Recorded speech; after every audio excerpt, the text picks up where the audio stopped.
Solo Leveling Ragnarok chapter 9 episode 9 में आप सबका स्वागत है। पिछले एपिसोड में हमने देखा था संग सुहो के साथ फैंग मोनाक के तलवार या फिर बोल सकते हो उसके होस्ट का फाइट होता है, जिसमें संग सुहो बहुत अच्छी तरह से फाइट करता है और नए तरह का स्किल का यूज करता है और शैडो ऑथोरिटी या फिर शैडो एक्सट्रैक्शन लेवल 2 जिसमें कि वो शैडोज का फॉर्म चेंज कर सकता है उसका भी यूज कर सकता है, जिसका यूज करके वो शैडो फैंग लाइकन्स को एक गंटलेट में बदल लेता है और उसके बाद फाइट करके उस हंटर के हाथ को ही काट देता है जिसमें वो तलवार इंटैक्ट था। अब आगे एपिसोड की शुरू में हम देखते हैं सुहो और बेरू वहाँ पे सामने देख रहे होते हैं।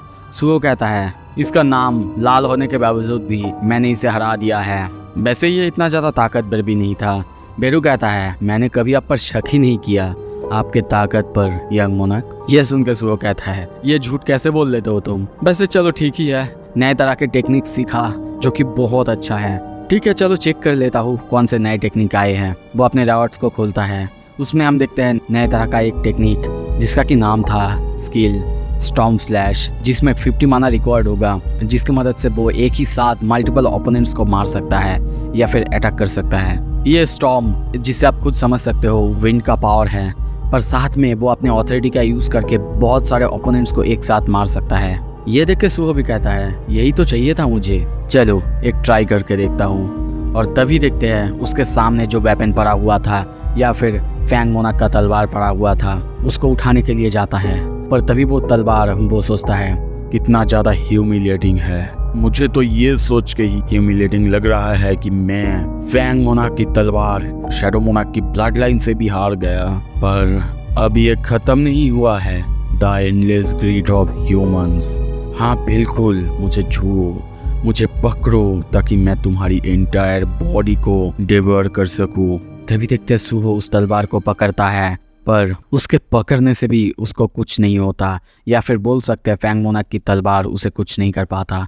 उसे कुछ भी समझ में नहीं आता। नोटिस आता है तुमने एक्वायर कर लिया है राकांस फैंग। सुहो भी ये उठा के बहुत ज़्यादा खुश था।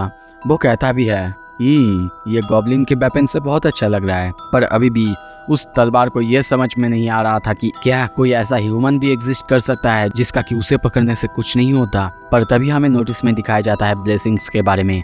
अगर आपको अभी भी याद होगा काइंडर्स ब्लेसिंग, जिसके वजह से सुहो और संग जिन वो दोनों को कुछ भी नहीं होते। और तभी देखते हैं सुहो उस तलवार को पकड़ते ही स्लैश करना चालू करता है, ट्रेन करना चालू करता है और अपनी शैडो स्टॉर्म स्लैश का यूज़ करता है। उसके इस पावर का यूज़ करते ही वहाँ पे आसपास बहुत ज़्यादा तबाही हो जाता है। चारों तरफ पत्थर हवा में उड़ने लगता है और वो उन्हीं पत्थर को तोड़ने लगता है, फोड़ने लगता है। सुहो कहता है ये मुझे अच्छा नहीं लग रहा है कि मेरा माना कम हो रहा है बस एक बार यूज़ करने से ही, पर मुझे इस तरह की डिस्ट्रक्टिव पावर बहुत ज़्यादा पसंद है। यहाँ तक कि ये पावर देख के खुद बेरू भी कहता है द रिएक्शन ये अलग है शैडो एक्सट्रैक्शन से, ये तो हज़ारों नहीं 10,000 टाइम्स अमेजिंग है। कुछ देर बाद Do Young, I am sorry इसका नाम शायद मैं गलत ले रहा हूँ, आप कमेंट में ठीक कर सकते हैं, उसे उठते हुए देखते हैं। सुहो कहता है अरे भाई तुम उठ चुके हो, पर वो बंदा उठते ही जब अपने सामने उस बंदे यानी जिसको कि पोजेस्ट करा गया था उसको देख के डर जाता है। सीन शिफ्ट होता है, बाहर देखते हैं डेंजन के बाहर देखते हैं बहुत सारे लोग। हम देखते हैं डोगिन को, उसे भी सुहो बाहर निकल चुका है।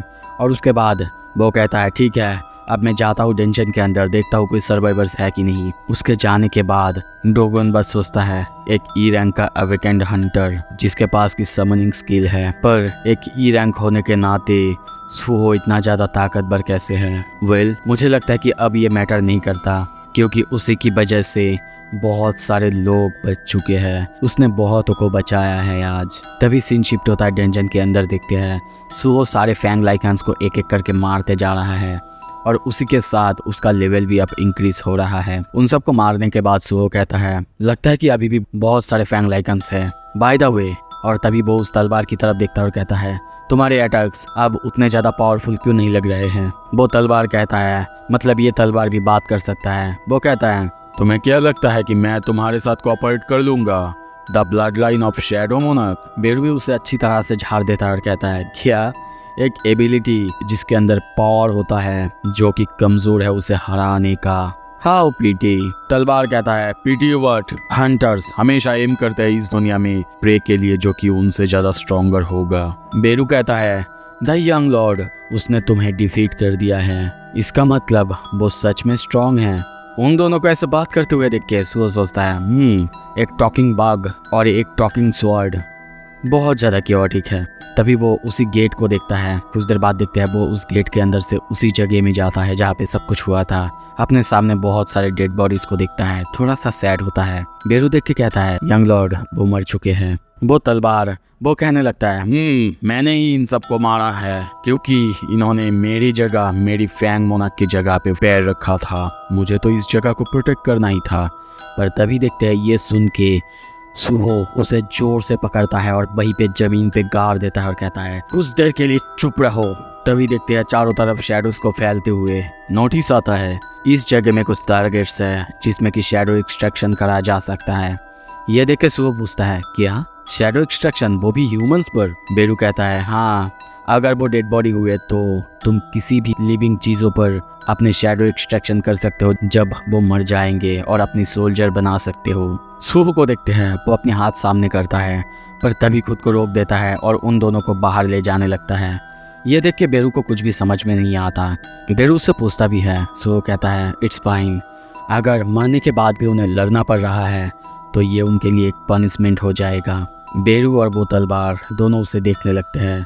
तभी सीन शिफ्ट होता है। कुछ देर बाद सुहो उनके पास आता है। बेरू को कहता है बेरू तुमने कहा था ना ये एक तरह का स्काइड रेल्म है जो कि मोनाक्स का है, राइट? बेरू कहता है हाँ बिल्कुल।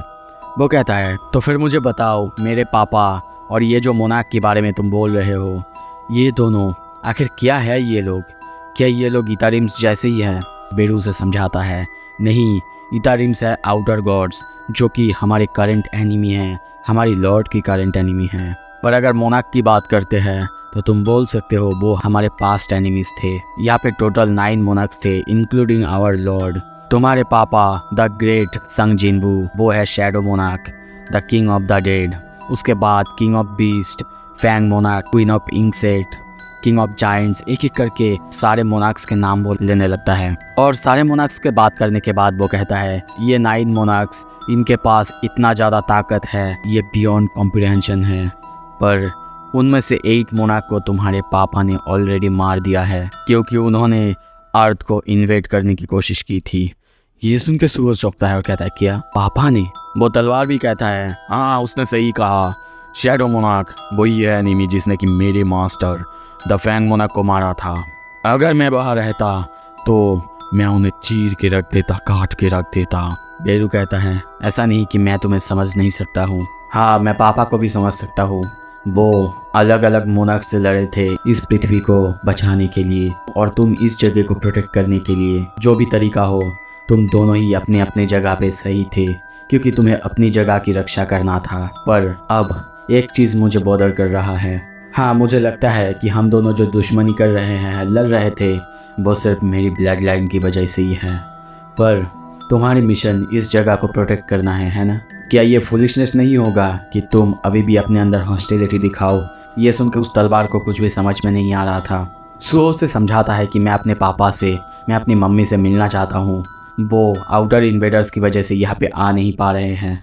अगर मैं अपना गोल को पूरा कर लूँ और कुछ पावर अपने साथ कर लूँ तो शायद इतारिम जब इस जगह को इन्वेड करना चालू करे तो शायद मैं इतना ज़्यादा पावरफुल हो जाऊँ कि मैं उनकी मदद कर पाऊँ। सुहो को वो देखते रहता है, उसकी सीरियस चेहरे को वो देखता रहता है और सोचता है cooperate with the blood line of the shadow मोनाक। तभी सुहो को देखते हैं वो उस तलवार को पकड़ता है और कहता है तो क्या सोचते हो तुम, चलो शैडो और फैंग मोनाक एक साथ यूनाइट होए और एक साथ लड़े। वो उस तलवार को पकड़ता है, वहीं पे बैठ जाता है। सीन शिफ्ट होता है, बाहर की दुनिया में देखते हैं। अब इस इंसिडेंट के बारे में सबको पता चल चुका था। एक ई रैंक के हंटर ने एक डी रैंक में जाके सबको बचाया। वहाँ पे न्यूज़ रिपोर्टर्स भी आए थे जो कि डोगयुन से ये सब कुछ पूछ रहे थे। डोगयुन भी बहुत ही अच्छे से एक्सप्लेन करने की कोशिश करता है और सोचता है शायद इससे उसकी कुछ मदद मिले। मैं उसके लिए इतना तो कर ही सकता हूँ, उसने मेरी मदद जो की है। तभी देखते हैं ये न्यूज़ चारों तरफ फैल चुका है कि एक ई रैंक के बंदे ने सबको ख़त्म कर दिया डी रैंक के अंदर, यहाँ तक कि उसके अंदर सबको बचा भी लिया।